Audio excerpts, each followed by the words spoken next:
A gente está dando início a essa microsérie, né? 4 domingos de Advento. E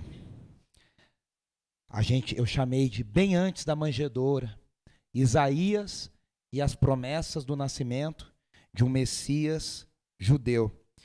Como é que eu cheguei nesse tema, né? Compartilhar com os irmãos. A gente tem vivido esses dias tristes da guerra de Israel com a Palestina, da Palestina com Israel, do Hamas contra Israel. E muita coisa é dita por aí sem sabedoria, sem sentido, sem conhecimento. E no fim a mídia, né? Algumas partes da mídia têm um viés muito claro e muito determinado de maquiar, de chamar de grupo político que é terrorista, de chamar de outras coisas por nomes que não deveriam ser usados em questões muito sérias e muito complicadas, e vocês sabem bem do que eu estou dizendo, do que eu estou falando. E, ao mesmo tempo, de um outro lado, nós temos um exagero cristão de achar que aquela coisa meio judaizante, né, de que então tudo que Israel também faz está tudo bem, a gente tem que orar, né? Essa semana a gente foi num evento e o pastor falou para a gente orar por Israel, pela paz em Israel, para a gente orar pelos palestinos que precisam conhecer Jesus, e ele falou, e orar até pelos terroristas do Hamas para que eles se convertam e conheçam a Jesus, né? É uma coisa difícil, a gente fala assim, eu vou orar por terrorista, né? Todos precisam conhecer Jesus, a gente não sabe quem é que Deus quer se revelar, e nós não somos donos de nada, donos de verdade nenhuma. Mas aí, ao mesmo tempo, fica muito claro que muitos cristãos não sabem muita coisa sobre Israel, e fica uma coisa meio... A gente fica vendido. Em quem que eu acredito? O que eu faço? O que eu acho? E, infelizmente, tem muita gente mal intencionada. Tem muita gente mal intencionada tirando proveito financeiro, tirando proveito de poder, tirando proveito de manipulação com essas questões. E aí, pensando em tudo isso, a nossa ideia é que Jesus, antes de ser cristão, né, vamos dizer assim, antes de fundar a fé cristã, que ele não fundou, seja verdade seja dita, é que nem Wesley que não fundou a igreja metodista, né? Antes de morrer, Jesus não fundou a fé cristã, mas deixou as bases para a fé cristã. Jesus, antes de tudo, era um judeu, nascido na cultura judaica, nascido na Judéia ali dos seus dias, e a gente precisa entender muitas coisas. E aí, a gente leu hoje Isaías aqui. E às vezes a gente lê Isaías achando que Isaías era batista da igreja da PIB de não sei da onde. Não, Isaías não era batista, também Isaías era judeu 800 anos, 700 e tantos anos antes do nascimento de Cristo. Então não é que a gente está dizendo que Isaías não era, vamos dizer, não servia ao Deus de Israel. Servia. O problema é que ele não tinha a menor ideia de quem seria Jesus, de quem seria Maria, de como Jesus nasceria. Ele viveu 700 e tantos anos antes. Quando a gente olha, né, o menino Jesus no presépio, a gente começa, né, a aquecer o coração querendo ouvir as narrativas em torno da concepção de Jesus. E é interessante que os textos de Isaías são usados por todos nós nas igrejas cristãs porque são maravilhosos. Um menino nos nasceu, um filho se nos deu, e o seu nome será... E a gente está, Jesus, Jesus, Jesus. E não é que não possa ser usado. Qual que é o objetivo dessa série? É a gente entender como os textos foram escritos no contexto original, como eles foram entendidos pelo judaísmo nos dias de Jesus, e como eles são entendidos pela igreja, foram entendidos ao longo da história da igreja, e como eles nos preparam para a volta de Jesus. Né? Ou seja, né? Eu até escrevi aqui, né? Olha só. Quando a gente ouve esses familiares trechos de Isaías, a gente também afirma essas palavras pronunciadas. Só que essas palavras também foram pronunciadas, primeiro, por um povo antigo que também precisava de conforto. Eles viveram séculos antes da noite tão importante em Belém. Isaías, o profeta do século 8 a.C., não conhece o nosso bebê de Natal envolto em panos. Ele não testemunhou o presépio apertado na estrebaria, nem viu a estrela de Belém no alto. Os cristãos não existiam, muito menos celebravam o Natal. A sua jovem, a gente vai falar do texto aqui, não conhece Maria. O seu filho maravilhoso, que está lá no texto de Isaías, não é o nosso Jesus. Aí você fala, que coisa estranha, como não é o nosso Jesus? E eu vou explicar e vou chegar lá. Então, quando Isaías fala que um filho se nos deu, a pergunta é, quem que é o nos deu? A gente responderia, somos nós, a igreja de Jesus, os cristãos. No Messias de Handel, a letra diz exatamente isso, nos deu a igreja, aos cristãos. Mas, na verdade, a criança que Isaías fala, o menino que se deu, não era o Jesus que nós celebramos, porque ele estava 800 anos antes. E a gente precisa entender e compreender essas coisas. Nas sinagogas, né, até hoje, os judeus ainda leem e estudam Isaías. Isaías está na Bíblia hebraica, está lá entre os profetas, está lá entre os nevins, né, os profetas, entre Reis e Jeremias. E aí, eu falei tudo sobre isso e eu ressalto aqui uma coisa importante. Como igreja, nós precisamos aprender a orar por todos e orar pela paz de Israel e orar pelos nossos irmãos judeus. Infelizmente, ao longo dos séculos e dos anos, uma má interpretação da Bíblia nos leva a uma má atitude com os judeus, o chamado antissemitismo, ou em alguns lugares chamado antijudaísmo. E tem uma diferença, mas eu não vou explicar aqui qual é essa diferença. O fato é que, ao longo da história da igreja, muitas vezes os judeus foram perseguidos na Espanha, em Portugal, na Europa, chamados de aqueles que mataram Jesus. Foram eles que mataram Jesus. Não, peraí, não foram eles. Foi gente muito antes deles e, peraí, eles também evoluíram e mudaram e vamos tentar entender algumas coisas. Aí a gente olha e fala, esse povo é tudo legalista, eles são cegos, eles não querem acreditar no evangelho. Calma. Eles precisam crer em Jesus, mas as coisas não são tão preto no branco, tão simples como a gente, de fora, às vezes quer olhar e quer dizer. Infelizmente, muito da atitude antissemita, que inclusive levou ao Holocausto, foi baseado em pregações, interpretações, ensinamentos de pastores e líderes que olhavam para a Bíblia e falavam, o problema, quem matou Jesus foram esses fariseus, são esses judeus, são essas pessoas. Então, que ao longo dessa série de Advento, a gente também desenvolva um sentimento de amor, de oração, de entender que, primeiro, se nós recebemos a fé, nós recebemos a fé de Israel. A nossa fé veio de Israel. E segundo, que nós não somos justiceiros e donos da verdade, como Paulo diz em Romanos 9, 10 e 11, se pela desobediência de Israel nós já fomos tão abençoados, o que vai acontecer quando Israel obedecer? Nós temos que orar e desejar e querer que Israel obedeça, que os judeus vejam a luz. A gente crê que é Jesus, mas que eles enxerguem isso e que a gente tenha uma atitude de amor, de compreensão e de afeto. E se vocês olharem, gente, assim, hoje eu estava olhando, nem sei porque apareceu para mim lá no Instagram, uma atriz famosinha de séries e tal, e ela é judia, e ela colocou posts denunciando o terrorismo, falando e tal. Se vocês lerem os comentários, assim, é uma atriz americana, as pessoas falando, eu era sua fã, mas agora isso é impossível, e aí colocando bandeira da Palestina. Há uma agenda de cancelamento contra Israel no mundo. A gente não pode ser inocente a esse ponto.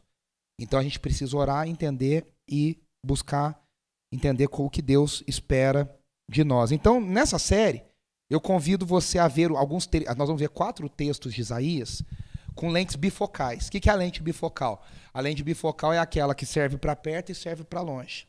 Nós vamos olhar para o contexto original dos textos, como eles foram entendidos, aplicados, e nós vamos olhar longe, como a igreja de Jesus e como os apóstolos também entenderam esses textos, né? E a gente precisa reconhecer que a gente precisa tanto da visão de perto quanto da visão de longe. Eu preciso entender o texto no original e preciso entender o texto na aplicação para hoje. Então, essa é a proposta da nossa série. E o Advento é o período do ano que talvez seja o que a gente mais precise de uma boa compreensão do Antigo Testamento para entender o Novo Testamento. Jesus não veio num vácuo. Jesus não apareceu do nada. Jesus ele é fruto de promessas e da construção que Deus fez no Antigo Testamento, as chamadas Escrituras hebraicas, com Israel. O Novo Testamento cita ou faz alusão, porque citação é uma coisa, alusão é outra, o livro de Isaías mais do que qualquer outra parte do Antigo Testamento. Os apóstolos, os evangelhos, os evangelistas, os apóstolos escreveram mais usando Isaías do que qualquer outro livro do Antigo Testamento. A única exceção é Salmos. Os Salmos são o número 1. Depois de Salmos, Isaías. Os evangelhos, as epístolas de Paulo, Romanos principalmente, e até Apocalipse, citam Isaías muitas e muitas vezes. Então a história de Jesus não está completa se a gente não entender o que Deus construiu em Israel. A história de Jesus não é plena se a gente não entender o que Deus fez em Israel. E aí, para a gente ler o texto, eu só queria ressaltar o que eu já falei. O Advento proclama esses dois grandes temas teológicos. A primeira vinda de Jesus como uma criança e a sua vinda futura como o Rei da Glória e o Rei das Nações. O Advento é tempo de olhar para trás e é tempo de olhar para frente. É tempo de dizer, se Deus fez uma vez, Ele fará de novo. Se Deus trouxe o menino prometido, Ele vai trazer o Rei da Glória prometido. Então, é um sentimento de alegria e é um sentimento de certa penitência. Por quê? Porque nós aguardamos o juiz, nós aguardamos a justiça, nós aguardamos... É aquele sentimento de eu estou em dor porque o mundo está em dor. Eu estou sofrendo porque o mundo está sofrendo. Eu quero o Rei da Glória para que a justiça seja feita, para que a esperança seja propagada e todas as coisas cheguem no seu lugar. Então o Advento também tem esse espírito de antecipação. O Advento também tem essa questão de eu quero antecipar, eu quero viver, eu quero orar, eu quero viver a volta de Jesus e eu espero o Cristo, o juiz. E o nosso texto, a nossa mensagem de hoje se chama O Sinal de Emanuel. E tá lá, linda a nossa arte, né? Cá entre nós, achei linda, linda, linda. O nosso designer Lucas fez, arrasou. E o texto nosso é Isaías 7, do 10 ao 16. Vamos ler juntos? Isaías 7, do 10 ao 16. A palavra do Senhor diz assim. Disse ainda o Senhor a Acás, peça ao Senhor, ao seu Deus, um sinal milagroso, seja das maiores profundezas, seja das alturas mais elevadas. Mas Acás disse, não pedirei, não porei o Senhor à prova. 13. Disse então Isaías, ouçam-me agora, descendentes de Davi, não basta abusarem da paciência dos homens, também vão abusar da paciência do meu Deus? Por isso, o Senhor mesmo dará a vocês um sinal. A virgem ficará grávida, dará à luz a um filho e o chamará Emanuel. Ele comerá coalhada e mel até a idade em que saiba rejeitar o erro e escolher o que é certo. Mas, antes que o menino saiba rejeitar o erro e escolher o que é certo, a terra dos dois reis que você teme ficará deserta.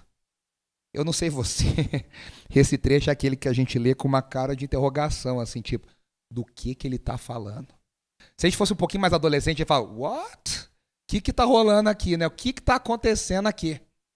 O 14 é aquela que a gente faz assim, reconheça esse versículo, né? A virgem ficará grávida, dará à luz ao filho. Você fala, aqui eu estou entendendo. Aqui eu sei. Agora, quem são esses dois reis? Que coalhada e que mel é esse? Quem que é esse Acás? E por que Isaías está tão bravo com esse negócio? Então fica óbvio, para a gente entender, fica óbvio que para a gente entender esse trecho, a gente precisa entender o que está acontecendo antes. Do 1 ao 9. E cá entre nós, né? Embora fale Emanuel, esse trecho não é um texto muito natalino, né? Não é um texto muito inspirador, né? É um texto meio assustador, meio tétrico, assim, meio forte, né? Não tem pastores cantando, não tem nada rolando. Só que a gente tem que ouvir como os primeiros ouvintes ouviram, nos dias de Isaías. E aí a gente vai entender o seu significado mais profundo e o seu significado mais amplo. A palavra ainda mostra pra gente que Deus já falou alguma coisa antes. O que Deus falou antes? Porque ele falou um ainda. Deus disse ainda. Peraí, o que ele falou antes? E aí a gente vai entender. Então, o nosso contexto é do 1 ao 9. Quem que é Acás? Acás era rei de Judá. Se a gente se lembrar, o que acontece? Vamos lembrar. Quando Davi se torna rei, as tribos são todas separadas. Judá, com Benjamim, chamado de Judá, e as 10 tribos do norte. Davi é o primeiro rei que se torna rei das 12 tribos. Ele unifica essas 12 tribos. Salomão continua com o reinado unificado. Quando Salomão morre, Roboão, seu filho, assume o reinado e ele só toma atitudes erradas. Houve gente torta, conselheiros tortos. O que acontece? As 10 tribos se separam de novo das 2 tribos do sul. Então fica Judá para baixo e as 10 tribos do norte para cima. De todos os reis do norte, nenhum foi temente ao Senhor. Todos foram reis não tementes ao Senhor. Reis impiedosos, reis ruins, maus. De Judá, foi um meio a meio. Aí que é a grande questão. Em Judá, todos os reis eram descendentes diretos de Davi. Todos eram descendentes diretos de Davi. Metade a metade. Metade foi temente ao Senhor, metade não foi temente ao Senhor. E aí, Acás era neto de Uzias, que é o que, no ano que morreu o rei Uzias, eu vi o Senhor sentado alto, que é o que Isaías fala no capítulo 6. Esse Acás é neto dele. E ele está passando por um momento difícil. Qual momento difícil? Existe um grande império naquele tempo chamado Assíria. E a Assíria está controlando todas as coisas, está querendo fazer todas as coisas acontecerem. E aí, em cima de Judá, tem as 10 tribos do norte, Israel, muitas vezes chamado de Efraim, e tem a Síria. Então tem a Assíria e tem a Síria. E o que está acontecendo? Acás está no meio de uma disputa, porque a Síria e Israel querem lutar contra a Assíria e eles querem a ajuda de Judá. E eles estão falando o seguinte: vamos invadir Jerusalém e vamos forçar Acás a entrar na guerra com a gente. Vamos forçar ele a lutar do nosso lado. Só que Acás já tinha feito um acordo, isso está contando lá em 2 Reis, um acordo com a Assíria, um rei que tem um nome muito bonito, até vou ler aqui para não errar. Né? Deixa eu ver se eu acho aqui fácil. Daqui a pouco eu acho aqui, eu falo. Aqui, ó. Tiglat-Pileser, nome lindíssimo do rei assírio.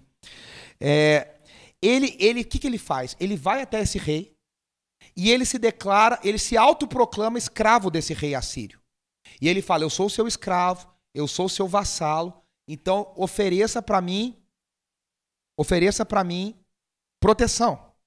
Ofereça para mim proteção. E aí, ele faz um acordo com esse rei, querendo se salvar. E aí, no meio de tudo isso, chega Isaías para ele e fala: o Senhor tem uma palavra para te dar. O Senhor tem algo a fazer. E a palavra que Deus dá a Acás é: não se assuste nem com os 2 reis aqui te manipulando e te assediando, e não se assuste com a Síria. Então, os 2 reis que menciona o texto são esses 2 reis aqui. São os reis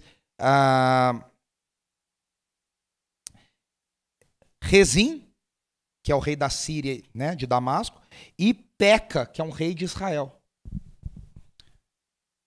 Isso aqui nós estamos falando de 735, 734 a.C. E ele fala: não se assuste com esses 2 reis e não se assuste com a Síria, porque eu protejo vocês. E o que está por trás dessa ideia da fala de Isaías? Deus vai proteger Jerusalém, vai proteger Acás, vai proteger Judá, porque Deus vai proteger a linhagem de Davi, para que na linhagem de Davi nasça o Messias. Então Deus está dizendo: eu não vou deixar a linhagem de Davi acabar. Se o inimigo vem contra, eu vou proteger, porque eu não vou deixar a linhagem de Davi acabar. Só que é o que acontece. Aí nós chegamos aqui no texto. Disse ainda o Senhor a Acás: pede-me um sinal. Pede-me um sinal. E aqui você já pensou se Deus falasse para você: pede-me o que você quiser? Deus fala para ele: pede o que você quiser. Olha aqui que Deus diz: um sinal milagroso, seja das maiores profundezas. Maiores profundezas está falando do Sheol. O Sheol na cultura hebraica é o lugar dos mortos. Seja no mais altos céus. Deus está dizendo: pede-me um sinal, que eu vou te dar um sinal de que eu estou com vocês. De que eu estou com vocês. Olha, o que você imaginaria se Deus te pedisse um sinal? para você pedir um sinal para ele? O que você consegue imaginar? Deus está dizendo, olha, vá no mais fundo da terra, vá coloque a sua mente nas profundezas do inferno, e eu posso dar um sinal para vocês de lá. Eu posso fazer uma salvação tão grandiosa que até os mortos podem voltar à vida, como diz Isaías 26:19. E o próprio submundo pode ter luz. Eu já coloquei o sol, já coloquei a lua, já coloquei as estrelas como sinais. Eu já coloquei o arco-íris nas nuvens como sinais da minha aliança com a criação. Eu já dei sinais para Moisés no Egito. Eu já realizei sinais no deserto para dizer que eu sou o Deus que salvo. E ele está dizendo para Acas, agora pede um sinal e eu vou fazer o que você me pedir. E para nossa surpresa, Acas fala para ele assim, eu não vou pedir um sinal. E Acas, a primeira leitura, parece que Acas está sendo temente a Deus. Ele cita Deuteronômio e ele diz, não pedirei, não porei o Senhor à prova. Olha que loucura. Quando a gente está com o coração torto, a gente usa a palavra de Deus distorcida para argumentos contra a vontade de Deus. Eu uso a palavra de Deus contra Deus. Deus está dizendo, me pede um sinal. E ele fala, não porei o Senhor à prova. Mas sabe o que está no fundo do coração dele? Não é isso. O fundo do coração dele está assim, eu já fiz aliança com outro rei lá. O que eu vou falar lá? Sabe marido desesperado para falar, o que eu vou falar para minha mulher? O que eu vou falar lá em casa? O que eu vou fazer? Eu já fechei lá, eu já apertei a mão do homem. Como é que eu vou chegar lá e falar para ele que não? Só que a gente é tão bobo e tão pequeno que a gente acha que engana Deus. E ele está aqui pensando, eu não vou falar para Deus isso. Então ele pega e fala, vou dar um argumento espiritual. Não colocarei o Senhor à prova. E aí é por isso que Isaías, em nome de Deus, explode contra o rei. Porque ele está dizendo, você é um tonto. Eu estou te dando a oportunidade de pedir para o Senhor da terra e do céu tudo o que você quiser. Qualquer coisa que você quiser. E você está pensando no rei da Assíria. E aí, Isaías fala para ele assim, agora eu vou te dar um sinal. E eu vou escolher o meu sinal. E aí entra o sinal. A virgem ficará grávida, dará à luz a um filho e o chamará Emanuel. Aqui nós temos várias coisas para falar. Primeira coisa, a palavra virgem. No hebraico é a palavra alma, que significa uma mulher jovem prestes a se casar. Veja que no hebraico eles têm palavras bem mais específicas que as nossas. A gente precisa de uma frase para explicar o que eles falam numa palavra. Essa alma não é uma jovem, não é uma mulher, é uma mulher jovem prestes a se casar. No contexto da época, fica implícito que ela é virgem, porque ela tá para se casar, na cultura da época. Só que havia uma outra palavra, e aí que é a grande questão. Quando a Bíblia foi traduzida para o latim, para o grego, que é chamada de Septuaginta, a versão dos 70, do hebraico para o grego, a palavra escolhida foi a palavra partenos, que significa especificamente uma mulher jovem que não teve relações sexuais. Por isso que a Septuaginta traduz virgem. A nossa Bíblia traduz virgem. Mas no hebraico original, a virgindade não era a primeira questão. Era uma mulher jovem prestes a se casar. Qual versão que os evangelistas usaram? A Septuaginta. Os evangelistas não olhavam no hebraico. A maioria das vezes, eles citavam a Septuaginta já no grego. Aí você pode pensar assim, puxa, teve um erro, teve uma confusão. Olha, tem gente que não gosta nem de falar dessas coisas, que parece que a Bíblia perde o brilho, né? Fala, nossa, não é tudo que Deus ditou, né? Como se Deus tivesse pegado a mão da pessoa e feito escrever cada palavrinha lá. Não. Mas eu gosto muito de uma interpretação que a Bíblia de Estudo da Thomas Nelson traz.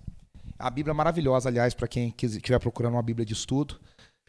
Foi editada pelo D.A. Carson e chegou ao Brasil agora recentemente.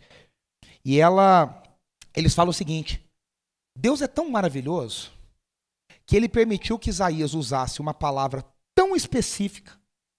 Ele poderia falar, uma jovem dará à luz e tal. Uma mulher dará à luz. Não, ele usa a mulher prestes a se casar. Uma palavra muito específica. Deus, no processo soberano, sabe que essa palavra vai ser traduzida de uma outra forma. Ou seja, vai dar foco na virgindade. E aí, quando Mateus está escrevendo o evangelho, ele olha para o que aconteceu e fala, olha esse texto aqui. Sabe por quê? Porque o texto de Isaías não era, o Isaías 7, não era um texto messiânico. O que significa isso?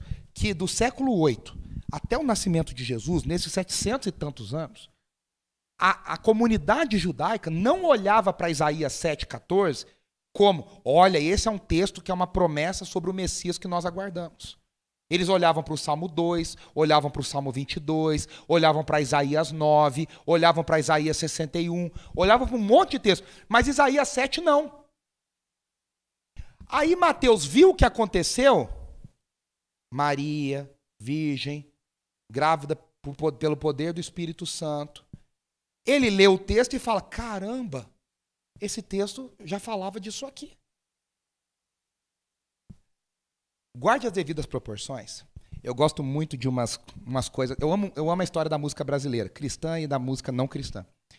Tem umas entrevistas, umas coisas muito loucas, assim. Para mim, o maior gênio da música brasileira é o Chico Buarque, assim, de escritor, compositor e um gênio.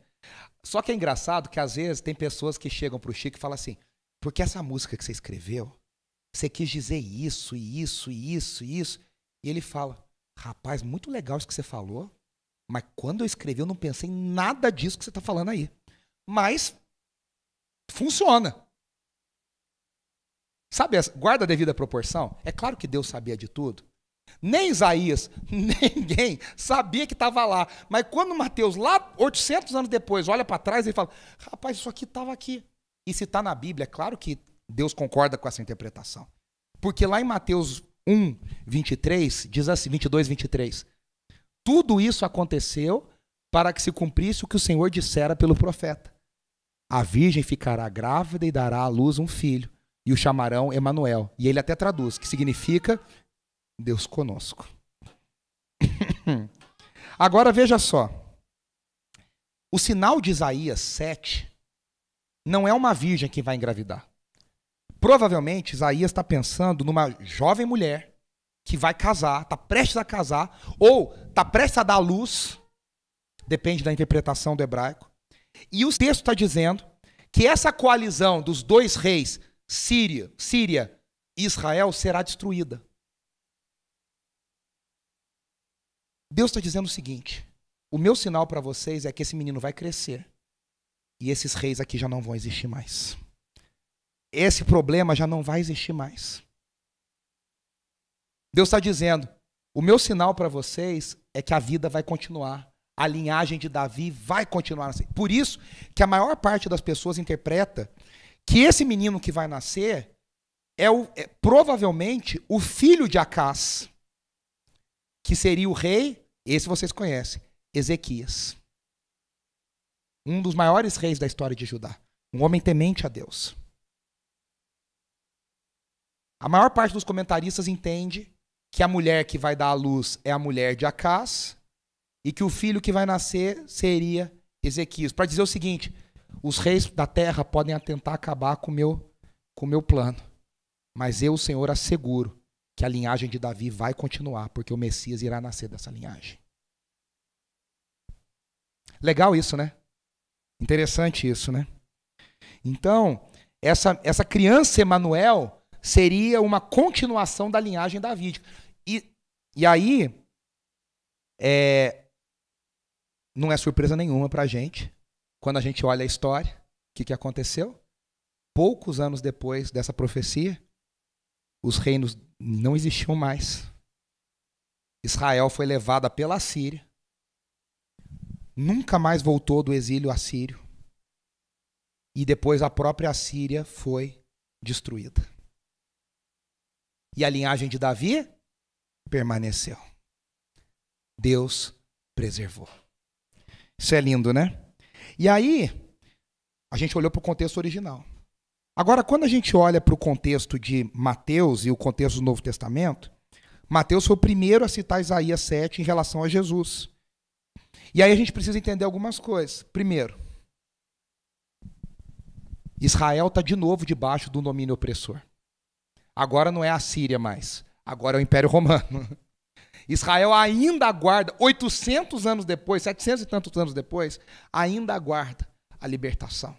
Ainda aguarda a esperança, ainda aguarda esse sinal. E aqui é uma coisa interessante.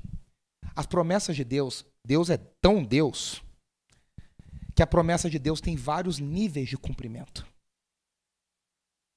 Eu gosto muito de uma ilustração, já falei aqui algumas vezes, que fala que as promessas de Deus é quando a gente olha uma cadeia montanhosa, e a gente está lá assim, a gente vê aquelas, sabe, quando você está numa montanha e você vê outras montanhas, chega uma hora que a gente perde a noção um pouco de distância.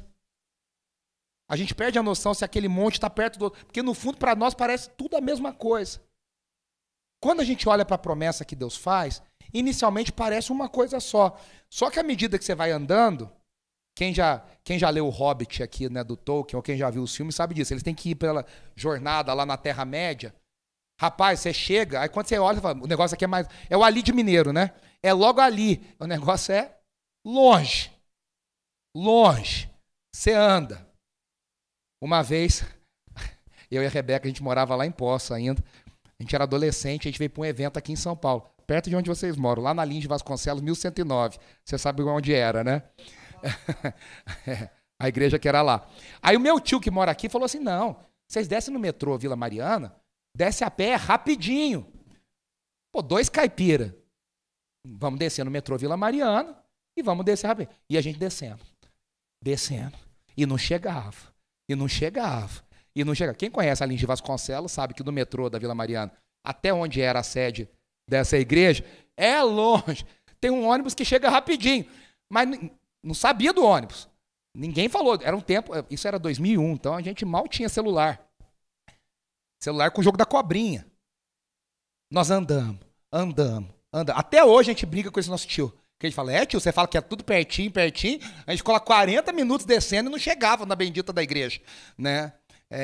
2 caipiras, um de 15, um de, sei lá, 13, a Rebeca acho que tinha. Então vocês imaginam. Com a promessa de Deus é a mesma coisa. Tem hora que a gente fala assim, parece que está perto. Só que a gente vai vendo. Deus tem outro plano. O cumprimento das promessas de Deus tem níveis temporais diferentes.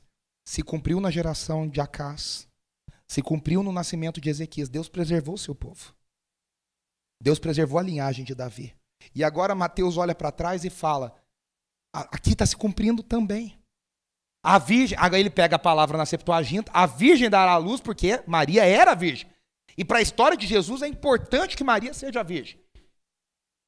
A gente não sustenta que Maria continuou virgem. A teologia católica sustenta que Maria continuou virgem. A gente não. Para a gente isso não é importante.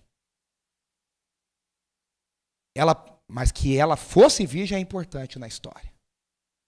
E ela deu a luz a um menino, e esse menino é chamado Emanuel. Agora, na cabeça de Isaías, nunca, por mais que o nome signifique Deus conosco, Yahweh conosco, Isaías nunca imaginaria que ele literalmente estava falando de Deus conosco. Vocês estão entendendo o que eu estou querendo dizer? Para Isaías, o Emanuel, Deus conosco, é o seguinte, esse menino vai representar a presença de Deus no nosso meio. Mas quando a promessa se cumpre com Maria e Jesus, é literalmente o Filho de Deus se encarnando, virando gente e habitando entre nós. Se foi Ezequias o menino, ele trouxe salvação dos assírios. O Emanuel, o Deus conosco, trouxe salvação dos pecados. Trouxe redenção do pecado. Trouxe salvação sobre a morte. Por isso que a gente consegue entender que em Jesus essa palavra se cumpre plenamente. Deus prometeu, eu até escrevi aqui, Deus prometeu o Emanuel original, que muitos entendem ser Ezequias, para preservar a linhagem de Davi, para que pudesse nascer o verdadeiro Emanuel. Para que pudesse nascer o verdadeiro Emanuel. E agora nós estamos aqui desse lado da história, 2.700 anos depois de Isaías. Quase 3.000 anos depois. 2.000 anos depois de Jesus, olhando. O Deus que prometeu lá. O Deus que prometeu aqui. O Deus que preservou lá. O Deus que preservou aqui. É o Deus que prometeu. Aí a gente vira para o outro lado. É o Deus que prometeu para lá e é o Deus que vai cumprir para lá. Quando a gente olha para isso, nosso coração tem que ter uma certeza. Eu sirvo a um Deus que é o Senhor da história. Tem até uma frase aqui que eu anotei que eu achei linda. Quem escreveu foi uma mulher chamada Elizabeth. Agora eu não tenho certeza como eu falo sobre o nome dela. Acho que é Ashtemeyer. E ela escreveu assim: o povo de fé sabe que as pequenas potências da terra. Eu adorei esse pequenas potências, o Império Romano, o Império Assírio, a Babilônia, as maiores potências da nossa história. Ela fala: o povo de fé sabe que as pequenas potências da terra nunca terão a última palavra. Afinal, Jesus Cristo nasceu quando César Augusto governava. César já está morto há muitos anos, mas Jesus Cristo ainda vive. Que esperança e que alento para o nosso coração, né?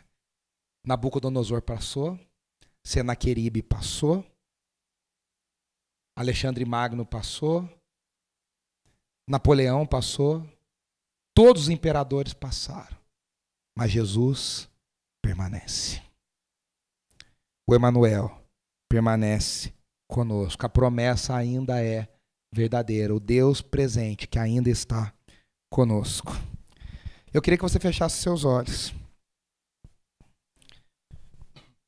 Queria chamar o Stanley aqui, a Andressa, para a gente pode cantar o Santo para Sempre de novo?